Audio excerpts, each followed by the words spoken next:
ঈদের দিন আপনারা ঝাল খাবারের পাশাপাশি এই রকম একটা মজাদার ডেজার্ট আইটেম তৈরি করে রাখতে পারেন। এটা ঝাল খাবার খাওয়ার পর খেতে অনেক বেশি ভালো লাগবে। ঠান্ডা ঠান্ডা এই ডেজার্ট আপনারা অতিথির সামনে সার্ভ করলে তারা খেয়ে খুবই প্রশংসা করবে। আর পরিবারের সবাইকে আপনারা এই ঈদে এই ডেজার্টটা বানিয়ে খাওয়াতে পারেন। এটা বানানো যতটা সহজ, খেতে তার থেকেও অনেক বেশি মজার। দেখুন, একটা মিষ্টি আমি কেটে আপনাদের সাথে শেয়ার করছি। মিষ্টিটা ভেতর থেকে কতটা সফট আর স্পঞ্জি হয়েছে।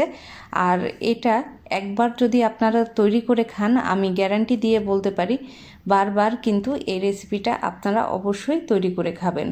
রেসিপিটি বানানোটা খুবই সহজ আর খেতে অনেক বেশি মজার। আশা করব আমার আজকের রেসিপি আপনাদের ভালো লাগবে। তো চলুন আমি আমার আজকের রেসিপিটি শুরু করি। এখানে আমি 1 প্যাকেট ডানো দুধ নিয়ে নিয়েছি, আর এখানে দুধটা ফুল ক্রিম, আর এইটার প্রাইস ছিল 190 টাকা। এর মধ্যে আমি দিয়ে দিচ্ছি 1 টেবিল চামচ পরিমাণ রান্নার তেল। এর মধ্যে দিয়ে দিব 1 টিস্পুন পরিমাণ বেকিং পাউডার। এটা কিন্তু বেকিং পাউডার, বেকিং সোডা নয়। বেকিং সোডা দিলে কিন্তু এই রেসিপিটা হবে না। আমি আপনাদেরকে একটু স্ক্রিনে দেখিয়ে দিলাম। এবার আমি হাতের সাহায্যে সব কিছু খুব ভালোভাবে মেখে নিব। একটু সময় নিয়ে সব কিছু খুব ভালোভাবে হাতের সাহায্যে মেখে নিতে হবে।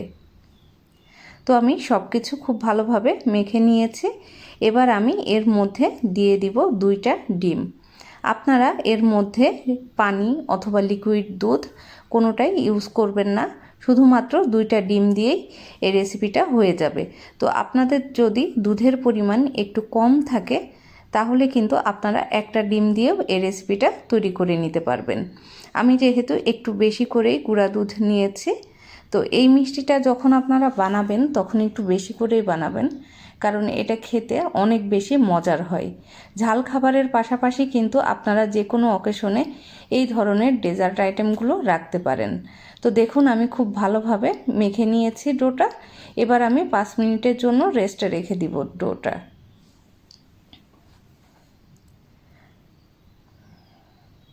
এবার আমি চুলায় 1 কেজি পরিমাণ দুধ জাল করতে দিয়েছি। এর মধ্যে 2টা এলাচ দিয়ে দিলাম। এবার আমি দিয়ে দিব 1/2 কাপ পরিমাণ চিনি। চিনিটা স্বাদ মতো দিবেন। আর দিয়ে দিলাম সামান্য একটু লবণ। তো সব কিছু আমি ভালোভাবে মিশিয়ে নিচ্ছি।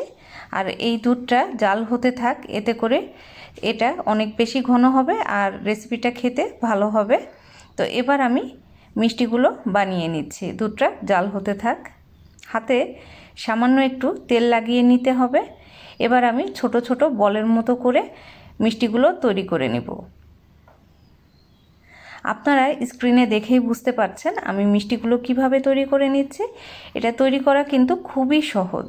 তো ফার্স্টেরটা একটুখানি তেল বেশি বলে আমার হাতে, এজন্য খুব ভালোভাবে শেপটা দিতে পারছি না, তবে এর পরেরগুলো খুব ভালোভাবেই দিতে পেরেছি। তো আমি আরও একটা মিষ্টি আপনাদের বানিয়ে দেখাচ্ছি। এটা আসলে দেখেই বুঝে নিতে হবে কিভাবে আপনারা কাজটা করবেন। আপনারা ঈদের দিন এই আইটেমটা যদি সার্ভ করেন, আমি গ্যারান্টি দিয়ে বলতে পারি আপনাদের অতিথিরা খেয়ে তো অনেক প্রশংসা করবে, আর আপনার নিজের কাছেও এই রেসিপিটা বানাতে অনেক ভালো লাগবে। কারণ আমি যেভাবে রেসিপিটা দেখাচ্ছি একেবারে পারফেক্ট একটা রেসিপি আপনারা তৈরি করে নিতে পারবেন যদি হুবহু ফলো করেন। তো দেখুন, আমি সবগুলো একইভাবে এরকম গোল গোল করে ছোট ছোট বলের মতো করে বানিয়ে নিচ্ছি। তো আমি সবগুলো এইভাবেই বানিয়ে নিব। আমার সব মিষ্টিগুলো বানানো হয়ে গেছে।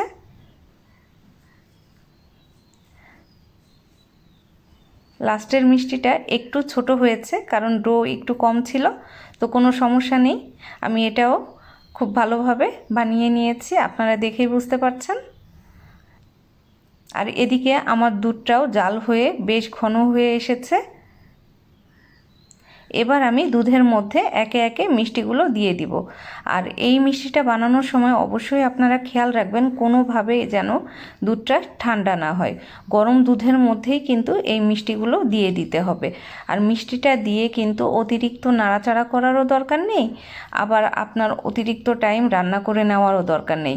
মিষ্টিটা দেওয়ার পরে জাস্ট আপনারা 10 মিনিট মিষ্টিটা রান্না করে নেবেন। চুলাটা মাঝারি হাই হিটে থাকবে, আর এতে করে মিষ্টিগুলো খুব ভালোভাবে সফট হয়ে যাবে আর ফুলে অনেক কিন্তু বড় হয়ে যাবে।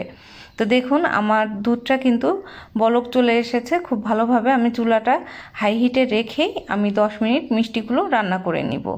এটা তৈরি করতে একেবারেই কম সময় লাগে, আর মাঝে মাঝে মিষ্টিগুলো প্রয়োজন হলে একটু উল্টিয়ে দিবেন, একটু আলতোভাবে উল্টিয়ে দিতে হবে।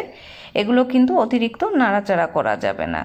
আর সাইডে যে সরগুলো লেগে আছে দুধের, সেগুলো দুধের সাথে খুব ভালোভাবে মিশিয়ে নিতে হবে।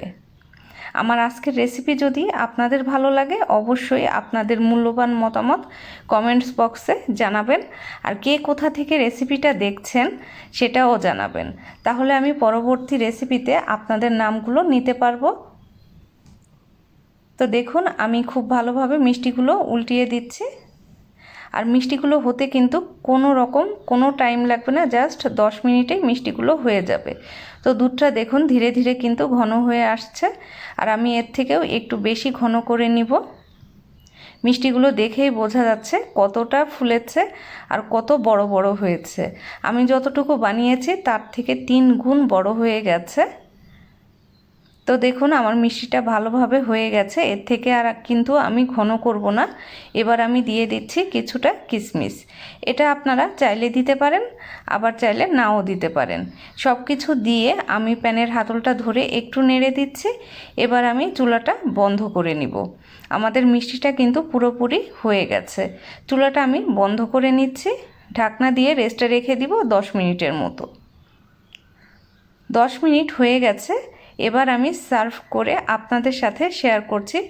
দেখুন আমার অল্প একটু দুধ দিয়ে কতগুলো মিষ্টি হয়েছে, আর এটা আমি একটু বাদাম দিয়ে গার্নিশ করে দিচ্ছি যাতে করে দেখতে সুন্দর লাগে। যে কোনো জিনিস দেখতে সুন্দর হলে খেতেও কিন্তু বেশ আকর্ষণীয় লাগে। আপনারা চাইলে বাদামটা দিতে পারেন, আবার চাইলে নাও দিতে পারেন। তো দেখুন আমার আজকের রেসিপিটা তৈরি হয়ে গেছে। আশা করব আমার আজকের রেসিপি আপনাদের সবার কাছে অনেক ভালো লেগেছে। আপনারাও এভাবে তৈরি করে খাবেন, আর আপনাদের মূল্যবান মতামত অবশ্যই আমার সাথে শেয়ার করতে পারেন। আজকের রেসিপি এ পর্যন্তই। সবাই অনেক বেশি ভালো থাকবেন। এই রেসিপিটা বাসায় অবশ্যই ট্রাই করবেন। এই ঈদে যদি আপনারা ট্রাই করেন তাহলে আমার সাথে শেয়ার করতে পারেন। আজকের রেসিপি এ পর্যন্তই। আল্লাহ হাফেজ।